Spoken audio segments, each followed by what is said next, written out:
अजमेर से बड़ी खबर सामने आ रही है। रीट परीक्षा का नोटिफिकेशन जारी कर दिया गया है। आपको बता दें कि 27 फरवरी 2025 को यह परीक्षा होगी और 16 दिसंबर से जो है ऑनलाइन आवेदन शुरू हो जाएगा। 15 जनवरी तक जो है आवेदन किया जा सकेगा। माध्यमिक शिक्षा बोर्ड ने यह नोटिफिकेशन जारी किया है। इस वक्त की सबसे बड़ी जानकारी आपको दे रहे हैं। आपको बता दें कि 15 जनवरी तक जो है आवेदन किया जा सकेगा, क्योंकि लंबे समय से लोगों को इंतजार भी था और रीट परीक्षा का नोटिफिकेशन जारी कर दिया गया है। 27 फरवरी 2025 को यह परीक्षा होगी। 16 दिसंबर से जो है ऑनलाइन आवेदन शुरू हो जाएंगे और 15 जनवरी तक जो है आवेदन किया जा सकेगा। इस वक्त की सबसे बड़ी जानकारी आपको दे रहे हैं। रीट परीक्षा से जुड़ी हुई ये बड़ी अपडेट। रीट परीक्षा का नोटिफिकेशन जारी किया गया है। आपको बताते चले कि 16 दिसंबर से जो है ऑनलाइन आवेदन शुरू हो जाएंगे और 15 जनवरी तक जो है आप आवेदन कर सकते हैं। और ये जो परीक्षा है वो 27 फरवरी 2025 को होगी, यानी कि अगले साल 27 फरवरी 2025 को रीट की परीक्षा होनी है। और ज्यादा जानकारी के लिए संवाददाता अशोक हमारे साथ जुड़ चुके हैं। अशोक, 27 फरवरी 2025 यानी अगले साल रीट की परीक्षा होनी है। कई बड़े बदलाव भी किए जाएंगे, क्या कुछ अपडेट है? जी बिल्कुल, 27 फरवरी 2025 को रीट परीक्षा लेवल 1 और लेवल 2 की जानी है। इसे लेकर 16 दिसंबर से 15 जनवरी तक आवेदन लिए जाएंगे। इन आवेदनों को लेकर भी तमाम जानकारियां जो हैं वेबसाइट पर दे दी गई है, क्योंकि 2 साल बाद ये परीक्षा 2022 में करवाई गई थी, 23 में ये परीक्षा नहीं हुई थी, 24 में क्योंकि ये परीक्षा हो रही है, तो ऐसे में बड़े संख्या में जो परीक्षार्थी हैं वो इस भर्ती को लेकर चिंता में थे कि जल्द से जल्द भर्ती निकले तो वह जो है इसका आवेदन कर सके। तो अब आवेदन को लेकर जो है तिथि भी घोषित कर दी गई है, साथ ही परीक्षा की तिथि जो है वो घोषित कर दी गई है। इसमें बदलाव भी किए गए हैं। पहली बार ओएमआर शीट में जो है 5 ऑप्शन यहाँ पर दिए जाएंगे, जिस आरपीएससी की तर्ज पर जब अब माध्यमिक शिक्षा बोर्ड ने भी इसकी तैयारियां कर ली है। अब ओएमआर शीट में 5 ऑप्शन दिए जाएंगे और पांचों को भरना अनिवार्य होगा। अगर 5 ऑप्शन को नहीं भरा जाता है तो नेगेटिव मार्किंग यहाँ पर जो है विद्यार्थियों के सामने होगी। तो ऐसे में तमाम जो सुरक्षा के इंतजाम हैं वो भी किए जाएंगे। प्रत्येक जिला मुख्यालय पर यह परीक्षा का आयोजन कराने की बात यहाँ पर कही जा रही है। संवेदनशील, अति संवेदनशील बूथों को भी चिन्हित किया जाएगा। कड़ी निगरानी में इस परीक्षा को आयोजित किया जाएगा। तो बोर्ड प्रशासन ने जो है तमाम जो तैयारियां हैं वो पूरी कर ली है। अभी कुछ देर में ही जो है सचिव हैं कैलाश चंद्र शर्मा, उन्होंने वर्जन दिया है। उन्होंने बताया कि बोर्ड परीक्षाओं को लेकर जो है रीट परीक्षाओं को लेकर जो है तैयारियां पूरी कर ली गई है। 2 जो लेवल 1 और लेवल 2 की परीक्षाएं हैं, 2 पारियों में ये परीक्षा हो रही है। 27 फरवरी को जो है डेट दी गई है। अगर विद्यार्थियों की संख्या ज्यादा होती है तो फिर एक जो तारीख है वो और जो है आगे इसमें जुड़ सकती है। अब वो तारीख जो है विद्यार्थियों के ऊपर है, कितनी संख्या में अगर विद्यार्थी होते हैं उसके आधार पर जो है तारीख का जो है बदलाव किया जा सकता है। तो माध्यमिक शिक्षा बोर्ड ने जो है रीट परीक्षा की तैयारियों को लेकर जो है अब अपनी पूरी रूपरेखा तैयार कर ली है। पिछले बार जो धांधली हुई थी उसके बाद से ये मामला भी तूल पकड़ता चला गया। इस बार चुनौती भी रहने वाली है कि परीक्षा को जो है अच्छे तरीके से इसका आयोजन हो सके। आप नजर बना करके रखिए। शुक्रिया तमाम जानकारी साझा करने के लिए। और जयपुर से बड़ी खबर सामने आ रही है। सीएम के काफिले में हादसे का ये पूरा मामला है। जीवन रेखा अस्पताल में 5 घायलों का इलाज चल रहा है। घायल एसआई सुरेंद्र सिंह की हालत जो है वो नाजुक बनी हुई है और डॉक्टर एसआई सुरेंद्र सिंह को 2 बार सीपीआर दे चुके हैं। घायल 2 पुलिसकर्मियों को जो है मल्टीपल फ्रैक्चर आए हुए हैं, ये भी अपडेट मिली है। सीएम भजनलाल ने घायलों को अस्पताल पहुंचाया था और तब की ये तस्वीर आपको टीवी स्क्रीन पर दिखा रहा है। घायलों को अस्पताल पहुंचाया गया जहां पर उनका इलाज जो है वो चल रहा है। एनआरआई सर्कल पर रॉन्ग साइड से आ रही कार ने जो है टक्कर मारी थी, तभी ये हादसा हो गया। जयपुर से ये बड़ी जानकारी आपको दे रहे हैं, जहां पर जीवन रेखा अस्पताल में अभी भी 5 घायलों का इलाज चल रहा है। आपको बता दें कि थोड़ी समय पहले ही सीएम का काफिला गुजर रहा था, तभी रॉन्ग साइड से आ रही गाड़ी ने जो है एक गाड़ी को जो काफिले में चल रही थी उसको टक्कर मार दिया। तस्वीरें भी सामने निकल के आई, गाड़ी के परखच्चे उड़े हुए और कई जवान जो है घायल बताए जा रहे हैं। खुद सीएम भजनलाल जो है घायलों को अस्पताल लेकर के पहुंचे जहां पर इलाज चल रहा है। तो ये बड़ी जानकारी आपको दे रहे हैं। जयपुर से 3 तस्वीरें भी हम आपको साथ ही साथ दिखा रहे हैं। पहली तस्वीर देखिए, ये अस्पताल की तस्वीर सामने आई है जहां पर जवान का इलाज चल रहा है। दूसरी तस्वीर जहां पर काफी भीड़ इकट्ठा हो गई। और ज्यादा जानकारी के लिए संवाददाता सौरभ हमारे साथ जुड़े हुए हैं, उन्हीं का रुख कर लेते हैं। सौरभ, अभी अपडेट क्या है पूरे मामले में? जो घायल पुलिसकर्मी है उनका इलाज चल रहा है, स्थिति क्या बनी हुई है? देखिए, मैं आपको बताऊं कि मैं इस वक्त जीवन रेखा अस्पताल में हूं और यहां पर 5 घायलों का इलाज जो है वो चल रहा है, जिसमें से एक की हालत जो है वो गंभीर बताई जा रही है। एएसआई सुरेंद्र सिंह की हालत जो है वो गंभीर है और चूँकि इलाज जो है वो लगातार जारी है। और ये बताया जा रहा है कि अब एसएमएस अस्पताल से 2 डॉक्टर जो हैं वो यहाँ पर पहुँचे हैं यहाँ की ज़रूरतों को समझने के लिए कि क्या कुछ कमी पेशी तो नहीं है। अगर कमी पेशी हो तो क्या मरीजों को एसएमएस अस्पताल में शिफ्ट किया जा सकता है। उन तमाम संभावनाओं पर एक तरह से चर्चा करने के लिए एसएमएस मेडिकल कॉलेज के प्रिंसिपल डॉक्टर दीपक महेश्वरी यहाँ पर पहुँचे हुए हैं। साथ ही neuro surgeon doctor Manish Agarwal भी यहाँ पर पहुँचे हुए हैं और ये देखने की कोशिश कर रहे हैं जो ऐसा ही जो गंभीर रूप से घायल है उनकी जो है वो देखने की कोशिश जो है वो कर रहे हैं। आपको दिखाना चाहेंगे किस प्रकार से यहाँ पर संभवतः किसी घायल के परिजन जो है वो यहाँ पर पहुँचे हैं और कुछ अपडेट जो है वो हलचल चूँकि यहाँ पर देखने को मिल रही है। किसी घायल के परिजन यहाँ पर पहुँचे हुए हैं, इस लिहाज से थोड़ी हलचल जो है वो इस वक्त यहाँ पर देखने को मिल रही है। और क्योंकि जिस प्रकार से अभी तमाम घायलों का इलाज जो है वो चल रहा है और जो सबसे गंभीर घायल है उस पर ही सबसे ज़्यादा फोकस जो है वो यहाँ पर किया गया है कि उसे किसी भी प्रकार से बचाना है। ये कोशिश जो है वो तमाम डॉक्टर्स यहाँ पर करते हुए नज़र आ रहे हैं और इसी कारण से एसएमएस अस्पताल से भी डॉक्टर्स यहाँ पर बुलाए गए हैं ताकि और भी कोई बारीकी से मरीज की हालात जो है वो देखने हो। तो इस लिहाज से न्यूरो सर्जन मनीष अग्रवाल यहाँ पर पहुँचे हुए हैं और लगातार यहाँ पर आवाजाही जो है वो नेताओं की भी हो रही है और प्रशासन के तमाम आला अधिकारियों का भी मूवमेंट जो है वो यहाँ पर बना हुआ है। तो अभी हाल फिलहाल यही अपडेट है कि जीवन रेखा अस्पताल में तमाम घायलों का इलाज जो है वो लगातार जारी है। जी बिल्कुल सौरभ, आप अस्पताल के बाहर ही हैं और लगातार तस्वीरें भी दिखा रहे हैं। परिजन भी जो है पहुंचते हुए नजर आ रहे हैं। इलाज चल रहा है, आप नजर बनाकर के रखिए इस पूरे मामले पर। आगे भी आपसे अपडेट लेंगे। फिलहाल शुक्रिया तमाम जानकारी साझा करने के लिए। और चलिए रुक करते हैं अगली खबर की ओर। 12 से बड़ी खबर सामने आ रही है। शुभम गौड़ के आत्महत्या से बवाल उपजा है। 24 घंटे बाद भी परिजनों ने शव लेने से इनकार किया है। परिजन कई मांगों को लेकर के धरने पर बैठे हुए हैं। पूर्व मंत्री प्रमोद जैन भाया भी धरने पर बैठे हुए हैं। दरअसल युवक ने सुसाइड नोट में जो है नगर परिषद के पूर्व सभापति कमल राठौर और 12 डीएसपी ओमेंद्र शेखावत, कोतवाली थाना अधिकारी रामविलास मीणा सहित अन्य पुलिस कर्मियों पर प्रताड़ित करने का आरोप लगा। और दोनों आपको बता दें कि पन्ने के सुसाइड नोट में युवक ने पुलिस पर जबरन हथियार का केस दर्ज करने का दबाव बनाने के लिए मारपीट करने का आरोप लगाया है। तो बड़ी जानकारी आपको 12 से दे रहे हैं, जहां पर अब इस पूरे मामले में जो बवाल है वो ज्यादा ही बढ़ता चला जा रहा है। और तस्वीरें भी आपको टीवी स्क्रीन पर दिखा रहे हैं। 2 तस्वीरें हैं। दूसरी तस्वीर देखिए जहां पर बड़ी संख्या में लोग इकट्ठा हो गए हैं और कई तरीके के आरोप जो है वो लगाए जा रहे हैं। रूप से इस पूरे प्रकरण का दोषी 12 जिला पुलिस अधीक्षक है राजकुमार जी चौधरी साहब। उनका रिटायरमेंट शायद 1.5-2 साल बाकी है।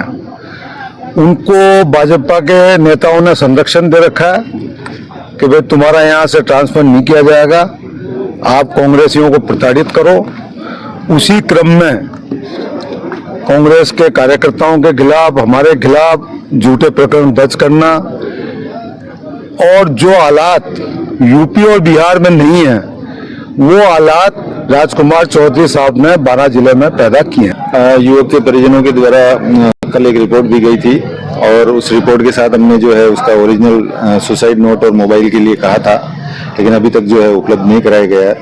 तो बाकी पुलिस अपने लेवल पे जो भी जांच है वो जांच कर रही है और जो भी जांच होगी वो सही जांच होगी।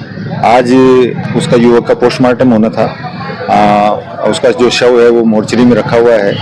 परिजनों के द्वारा और उनके मित्रों के द्वारा यहाँ पर मोर्चरी के पास में धरना दिया जा रहा है और अभी हम लोग उनसे लगातार टच में हैं और उनको समझाइश जारी है।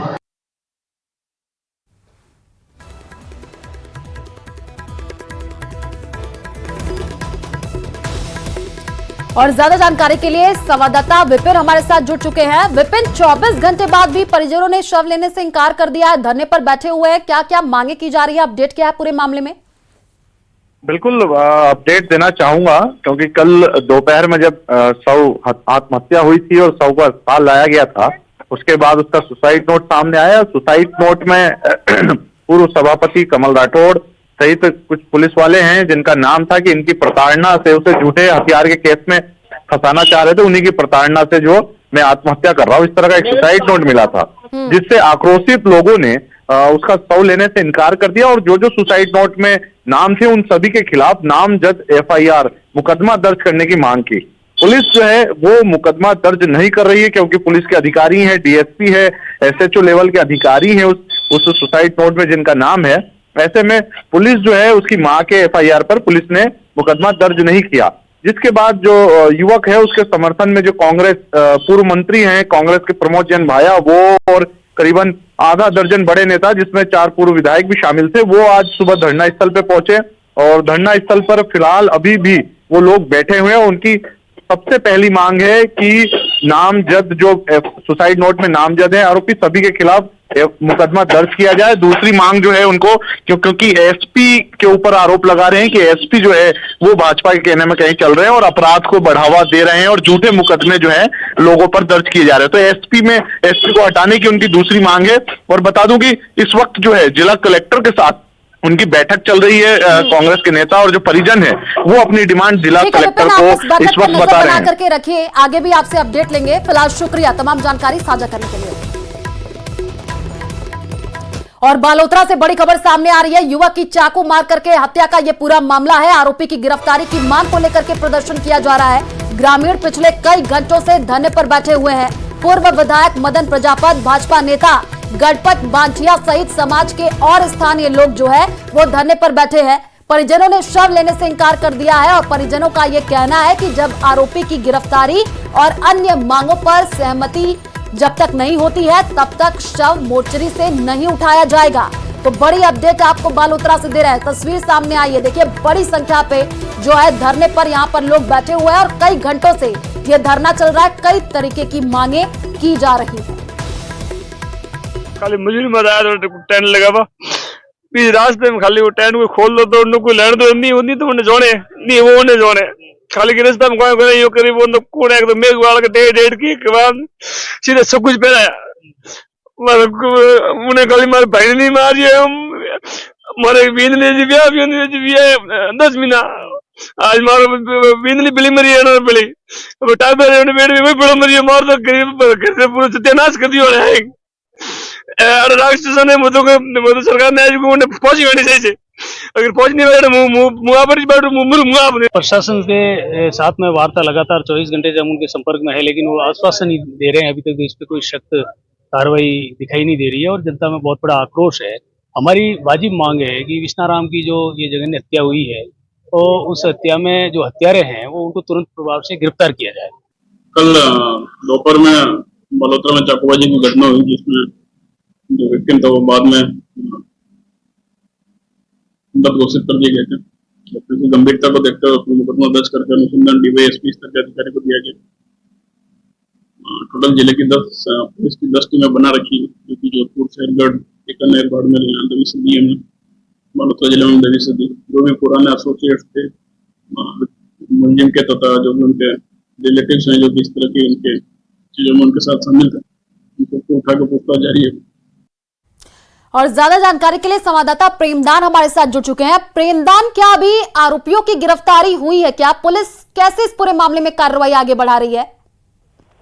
देखिए, मैं आपको बताना चाहूंगा कि कल दोपहर ये घटना है, उसके बाद से लगातार आरोपी जो है उसके द्वारा चाकू की घटना के बाद में, युवक की मौत के बाद में फरार हो गया था गाड़ी लेकर के। उसके बाद में उसका जो पुलिस ने स्केच भी जारी किया गया है और उसके साथ ही पुलिस की 7 टीमें जो है अलग अलग जगहों पे दबिशें दे रही है। कुछ संदिग्ध लोगों से पूछताछ भी की जा रही है, लेकिन अभी तक पुलिस का आरोपी तक नहीं पहुंच पाई है। तो इसी को लेकर के परिजन और समाज के लोग वहां पर बड़ी संख्या में वहां पर एकत्रित है और उनकी एक ही मांग है कि तत्काल प्रभाव से आरोपियों की गिरफ्तारी हो और उसके साथ ही साथ उदयपुर में जिस तरीके की घटना हुई थी उसी घटना के आधार पर मृतक के परिजनों को मुआवजा दिलाया जाए। इसी को लेकर के कल दोपहर से लगातार धरना चल रहा है और बड़ी संख्या में लोग बिल्कुल जो है प्रेमदान, तस्वीरें भी हम देख पा रहे हैं कि कैसे बड़ी संख्या में लोग जो है धरने पर बैठे हुए हैं।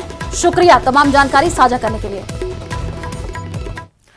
और मंगलवार शाम जयपुर से अजमेर जाते वक्त विधानसभा अध्यक्ष वासुदेव देवनानी की गाड़ी को जो है ओवरटेक करने और वीडियो बनाने के आरोपी चारों युवकों को पुलिस ने गिरफ्तार कर लिया है।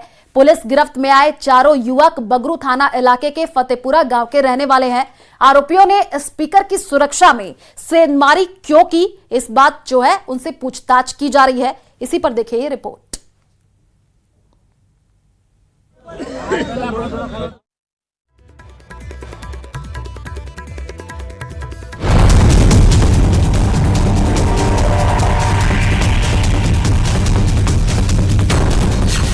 विधानसभा अध्यक्ष की सुरक्षा में सेंधमारी। पुलिस ने चारों आरोपियों को धर दबोचा। फतेहपुरा गांव के रहने वाले हैं आरोपी।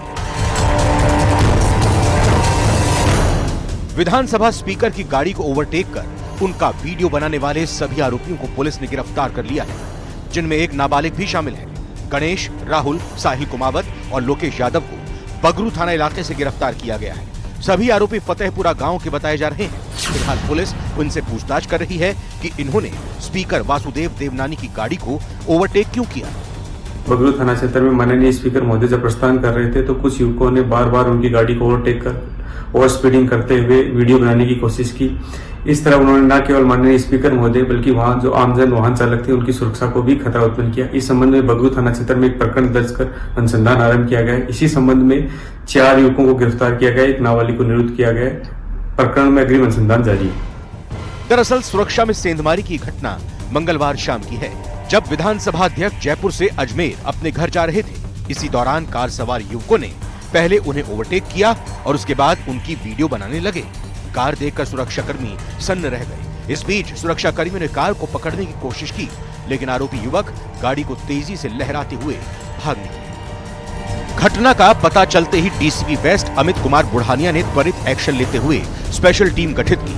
कार के नंबरों के आधार पर आरोपी युवकों का पता लगाया और उन्हें गिरफ्तार कर लिया गया।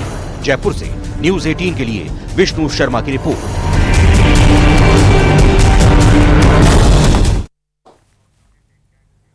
और धौलपुर से बड़ी खबर सामने आ रही है। बजरी परिवहन के खिलाफ सबसे बड़ी कार्रवाई देखने को मिली है। आपको बता दें कि पुलिस ने 34 ट्रैक्टर ट्रॉली को बरामद किया है। 2 बजरी माफियाओं को भी गिरफ्तार किया गया है। कई माफिया बीहड़ का फायदा उठा करके फरार हो गए। 10 पुलिस थानों की टीम ने बड़ी कार्रवाई की है। कोतवाली थाना क्षेत्र के देवकापुरा चंबल घाट के आसपास बजरी माफियाओं के खिलाफ कार्रवाई करते हुए 34 ट्रैक्टर ट्रॉली को बरामद किया गया। और आपको बता दें कि 2 बजरी माफियाओं को गिरफ्तार भी किया गया है। कार्रवाई के दौरान कई बजरी माफिया बीहड़ का फायदा उठा करके फरार हो गए हैं। तो धौलपुर से ये बड़ी जानकारी।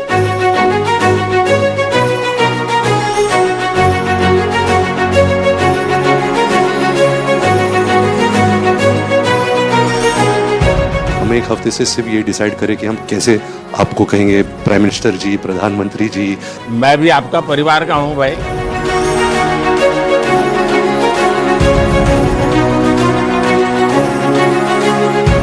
वेट करी थी जब आपको मिलेगी। 10 साल से बताया करेंगे। 10 साल जी 10 साल पहले इन्वेस्टमेंट करना था भाई।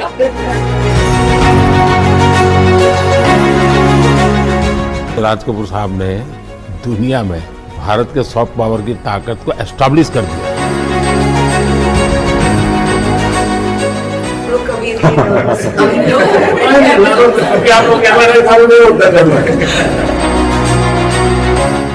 फोटो तो रैली होता होगा। बहुत कम वस्तुएं मुझे बचे थे फैमिली में, तो ये 10 या 12 वस्तुओं में से एक है, तो आपको पेश करना चाहते हैं हम। यहाँ जो पीएम म्यूजियम बना है उसमें आदरणीय प्रधानमंत्री श्री नरेंद्र मोदी जी।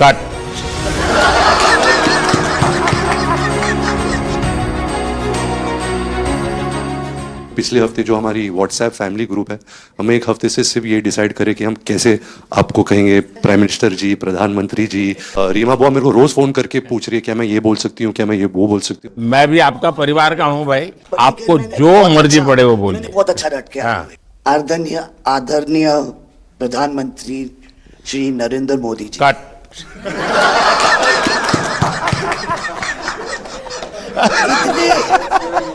इतने कीमती वक्त में आपने सबको आज यहाँ निमंत्रित किया राज कपूर के बर्थडे 100वीं बर्थडे पे अवसर पे। हम आपका शुक्रिया अदा करते हैं। और पापा की पिक्चर के गाने की एक दो लाइन याद आ गई। मैं ना रहूंगी, तुम ना रहोगे, लेकिन रहेंगी निशानियां। आपने इतना सम्मान प्यार दिया है, आज के दिन को सारी इंडिया देखेगी कि नरेंद्र मोदी जी प्राइम मिनिस्टर हमारे ने कितना सम्मान कपूर परिवार को दिया है। राज कपूर साहब का बहुत बड़ा योगदान है जी, आपका स्वागत करने का अवसर मिला। और राज साहब का 100वां जन्मदिन यानी हिंदुस्तान की फिल्म इंडस्ट्री की स्वर्णिम यात्रा का वो कालखंड है जी। अब 1947 नीलकमल, अब 2047 को हम जा रहे हैं। 100 साल की एक प्रकार से जब यात्रा बनेगी तो कितना बड़ा देश को कंट्रीब्यूशन है। आजकल हमारे यहाँ डिप्लोमेटिक वर्ल्ड में सॉफ्ट पावर इसकी बहुत चर्चा होती है कि भाई जिस जमाने में सॉफ्ट पावर शब्द का जन्म नहीं हुआ होगा, शायद राज कपूर साहब ने दुनिया में भारत के सॉफ्ट पावर की ताकत को एस्टैब्लिश कर दिया था। यानी एक बहुत बड़ी भारत को उनकी सेवा थी। रणबीर के साथ हुआ है, वो गाड़ी में बैठा था और एक रशियन टैक्सी ड्राइवर था और उसने बोला कि are you from India? Oh, and he was singing a song, I am Raj Kapoor's grandson. से बेटा मेरे काम से उनका पोता तो हमेशा मुझे फ्री टैक्सी फ्री हो जाती है। एक काम हो सकता है क्या, खास करके सेंट्रल एशिया, कोई ऐसी फिल्म बने जो वहां के लोगों के दिल दिमाग पर राज साहब आज इतने सालों के बाद भी, यानी आज भी उनका पूरा कंट्रोल है। मैं बताता हूँ, आज छोटे बच्चों को भी सिखाते गाने। हाँ, यानी उनके जीवन में प्रभाव है। मुझे लगता है कि सेंट्रल एशिया में बहुत बड़ी ताकत है जी। हमें पुनर्जीवित करना चाहिए, हमें इसको नई पीढ़ी तक जोड़ना चाहिए और एक लिंक बने। अब ऐसा कोई क्रिएटिव वर्क करना चाहिए और बन सकता है। वो उनको इतना प्यार मिला उसमें कि ये थोड़ा से उनका नाम इंटरनेशनली भी बाहर गया और उनको बोल सकते छोटे से तरीके से एक कल्चरल एम्बेसडर। लेकिन आज मैं ये आपको बोलना चाहती हूँ, वो छोटे से कल्चरल एम्बेसडर थे, लेकिन हमारे प्राइम मिनिस्टर इंडिया के तो हमें ग्लोबल मैप में डाल दिया है। एंड वो हम we are so proud, each member of this family is very proud. देखिए, देश की आज प्रतिष्ठा बहुत बड़ी है, बहुत बड़ी है। सिर्फ योगा ले लीजिए जी, आज दुनिया के किसी भी देश में जाइए, योगा के प्रति इतना मम्मी और मैं, हम दोनों, बेबो लोलो, हम सब योगा में बहुत रुचि रखते हैं। वैसे मैं दुनिया के जितने लीडर से मिलता हूँ, लंच डिनर अगर साथ में है तो मेरे अगल बगल में जितने भी है वो मेरे से योगा के लिए ही चर्चा करते हैं। एक छोटा सा ट्रिब्यूट है नाना जी के लिए। एक्चुअली दरअसल मेरा पहला फिल्म है एज अ प्रोड्यूसर एंड मेरा सपना था कि मैं अपने फैमिली के साथ कुछ करूं, तो सब इस फिल्म में है। मैं एक चीज बोल सकती हूँ? बिल्कुल। ये वो ग्रैंडसन है, रादर ग्रैंडसन्स, मेरे दोनों बच्चे, ये अपने नाना को मिले नहीं है और ये पिक्चर बना रहे और उनकी सब उस अरमान ने इतनी खोज की है हर चीज की और उसमें थोड़ा बहुत just for him he is making. जो कुछ सीखे हम फिल्मों के माध्यम से और जो माँ ने सिखाया मुझे, उनसे सीखे हम। देखिए, जब आप रिसर्च करते हैं ना तो एक प्रकार से आप उसको जीते हैं जी। उस दुनिया को जीते हैं, तो आप बड़े भाग्यवान हैं जी कि भले आपने नाना जी को देखा नहीं, लेकिन नाना जी को जीने का आपको अवसर मिल रहा है। जी बिल्कुल बिल्कुल, ये बहुत बड़ा सपना है मेरा और I am really thankful, full family is part of this. मुझे याद है हमारे यहाँ इनके फिल्मों की ताकत क्या थी।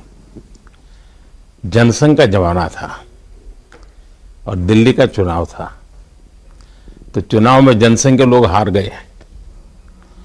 तो अडवाणी जी, अटल जी ने कहा यार चुनाव तो हार गए, क्या करेंगे, तो चलो बोले मूवी देखते हैं। तो वो मूवी देखने गए, राज कपूर साहब की मूवी फिर सुबह होगी। जनसंघ के दो नेता पराजय के बाद जाते हैं और मूवी देखते हैं फिर सुबह होगी, और आज फिर सुबह हुई। मैं चाइना में था, आपके पिताजी का एक गाना था, उसको वो प्ले कर रहे थे। तो मैंने मेरे साथियों को कहा, मैंने कहा इसका मोबाइल फोन पे रिकॉर्डिंग करो। मैंने ऋषि साहब को भेजा था। अच्छा। और वो इतने प्रसन्न हो गए। इनफैक्ट अभी हाल ही में आप आई थिंक अफ्रीका गए थे और वहाँ भी मैंने एक क्लिप देखा था, आप एक जवान के साथ खड़े थे और वो उस टाइम मेरा गाना गा रहे थे। समझा आप, पर मैंने वो क्लिप देखा था और काफ़ी लोगों ने मुझे भेजा था और सब लोग बहुत खुश हो गए। बट एक चीज़ मैं कहना चाहूँगी, गाना जो है जो दुनिया को यूनाइट करता है, स्पेशली जो हिंदी गाने होते हैं, मतलब लोग गाते ही रहते हैं, शायद शब्द उनको समझ में ना आए। और ये मैंने काफ़ी देखा जब हम ट्रैवल करते हैं, खास करके of course with Raj Kapoor songs. But even now I think एक जो एक स्पेशल फीलिंग और एक सेंटिमेंट होता है हमारे गानों में, सब लोग बहुत इंस्टेंटली कनेक्ट करते हैं। और उसी के साथ एक क्वेश्चन था आपके लिए, क्या आप गाने सुन पाते हैं? मैं सुन पाता हूँ क्योंकि मुझे अच्छा लगता है, कभी मौका मिल जाए तो मैं जरूर सुन लेता हूँ। आप पहले प्रधानमंत्री हैं जिससे मैं मिला हूँ, और आपने आंखों में आंख लगा के इतने मतलब पर्सनली हमसे मिले हैं, और 2 बार मिले हैं। आप में इतनी अच्छी एनर्जी है और आप इतनी मेहनत करते हैं, और आप जो करते हैं मैं आपको कंग्रेचुलेट करना चाहूँगा। और thank you for opening your doors और हम सबसे मिलने के लिए और इतने एक्सेसिबल होने के लिए, तो बहुत बहुत शुक्रिया। मैं आपके पिताजी को मिला हूँ और मैं सोच रहा था कि आज मुझे 3 पीढ़ी को मिलने का मौका मिलेगा, लेकिन आप लाए नहीं तीसरी पीढ़ी को। They are all big actors. We are not in the creative field. My children are trying level best. That we would be invited by the Prime Minister. मतलब पापा थैंक यू। 13, 14 और 15 दिसंबर को हम राज कपूर का एक रेट्रोस्पेक्टिव कर रहे हैं। गवर्नमेंट ऑफ इंडिया, NFDC और NFAI ने हमारी बहुत मदद की। हमने उनकी 10 फिल्म लेके उनको रिस्टोर किया है, ऑडियो और विजुअल। तो हम पूरे हिंदुस्तान में कुछ 160 थिएटर्स में 40 सिटीज़, अराउंड 40 सिटीज़ उनकी फिल्में दिखा रहे हैं। तो 13 तारीख को हमारा प्रीमियर है जो हम मुंबई में करें। पूरी फिल्म इंडस्ट्री को हमने बुलाया है। Thank you. जय गणेश।